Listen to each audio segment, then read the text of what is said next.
Dipaksa nikah bab 15. Jangan lupa subscribe, like, dan komen. Waktu terus berjalan tanpa terasa hubungan Alvaro dan Dinda masih belum membaik. Kedua semakin jarak, sikap Alvaro semakin dingin pada Dinda, tidak ada sikap hangat yang dulu. 3 minggu menghadapi sikap Alvaro kesini makin dingin. Dinda baru menyadari perasaannya. Ia ternyata telah jatuh hati dengan pria yang kini menjadi suaminya. Meski semua terlambat untuk disadari, ia tidak menyesal, semua hanya butuh waktu agar Alvaro kembali. Dinda sekarang sudah mulai kuliah. Sebelum berangkat kuliah ia akan menyiapkan keperluan Alvaro. Saat ini mertuanya berada di luar negeri bersama teman sosialita. Berkeliling menikmati usia tua bersama teman-teman suatu kebahagiaan tersendiri untuk mereka pada orang tua. Kakak, hari ini aku pulang akan sedikit terlambat. Tidak perlu menungguku, kakak bisa istirahat duluan. Ucap Dinda menatap Alvaro bersikap santai seperti tidak mendengar suara apapun. Dinda sudah terbiasa dengan sikap Alvaro ini. 3 minggu yang ia jalani juga sama seperti ini. Setiap kata yang diucapkan tidak pernah direspon, bahkan menengok wajahnya saja Alvaro tidak sudi. Dinda berulang kali bertanya apa masalahnya hingga ia didiamkan seperti ini, namun tidak jelaskannya. Apa kakak mau tambah lagi? Sini aku ambilkan. Antusias Dinda melihat piring makan Alvaro hampir habis. Saat ingin menyendok lauk ke piring Alvaro. Gerakan tangan cepat dan kerasnya menolak kasar tangan Dinda, hingga lauk tersebut tumpah mengenai pakaian yang dikenakan. Au! Dinda meringis. Akibat tangan Alvaro mendorong kuat tangannya hingga sup daging yang panas ini mengenai pakaiannya. Alvaro khawatir melihat Dinda terkena kuah sup panas tersebut. Saat ingin membantu, ingatannya kembali teringat jika wanita di depannya mencintai pria lain. Sudah kubilang urus diri sendiri, tidak usah sok memperdulikan orang lain. Marah Alvaro menatap tajam Dinda yang mengibaskan pakaian karena tertumpah sup daging. Kakak suamiku, bagaimana aku bisa tidak memperdulikan kakak? Jangan menyebutku dengan kata suami, jika perkataan tidak sesuai dengan hati. Sindir Alvaro. Maksud kakak apa? Tanya Dinda yang tidak paham perkataannya. Urus diri sendiri. Jangan sekali mencampuri kehidupanku. Ucap Alvaro bangkit berjalan meninggalkan Dinda yang bengong memandang kepergiannya. Otaknya berusaha mencerna maksud perkataan Alvaro awal. Perkataan tidak sesuai hati. Batin Dinda, ia merasa ini adalah petunjuk dari permasalahan yang membuat sikap Alvaro berubah. Kini Alvaro sudah berada di kantor. Mengingat kejadian tadi pagi, ia sedih harus bersikap ketus pada Dinda. Sikap bisa tegas namun hati terasa hancur melakukan ini. Alvaro ingin mengakhiri semua ini, namun pikirannya melarang keras. Kenapa semua harus seperti ini?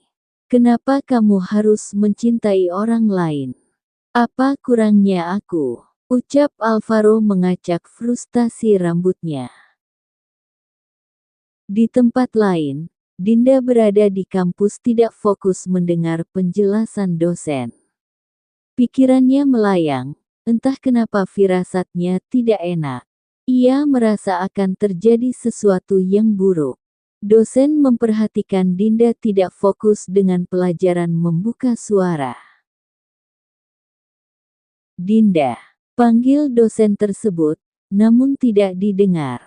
Keberadaan boleh anteng di sini, tapi tidak dengan pikiran berkeliaran di luar. Dinda, teriak dosen mengulangi panggilannya sambil mendobrak kuat meja Dinda, hingga wanita cantik ini tersadar dari lamunan. Ada Pak Bu. Kaget Dinda mendapatkan keberadaan dosen di hadapannya. Apa yang kau lakukan? Kenapa melamun di jam pelajaran saya? Jika tidak fokus sana keluar. Tegasnya mengusir Dinda, ia tidak ingin dengan keberadaan Dinda membuat mahasiswa lain tidak fokus. Maaf Bu, sana keluar, jangan masuk sebelum benar-benar fokus kembali. Ucapnya mengingatkan Dinda. Iya Bu, maaf sekali lagi. Bangkit dan berjalan keluar ruangan. Sekarang Dinda duduk termenung di taman kampus, hatinya sedang tidak baik, entah firasat apa yang dirasakan ia sungguh tidak tahu. Harapannya semoga firasat yang dirasakan ini hanyalah sebuah firasat baik bukan buruk. Saat ingin beranjak dari tempat, Rima menghampirinya dengan lari tergesa-gesa. Kak, panggil Rima dengan nafas tak beraturan. Kenapa Rima?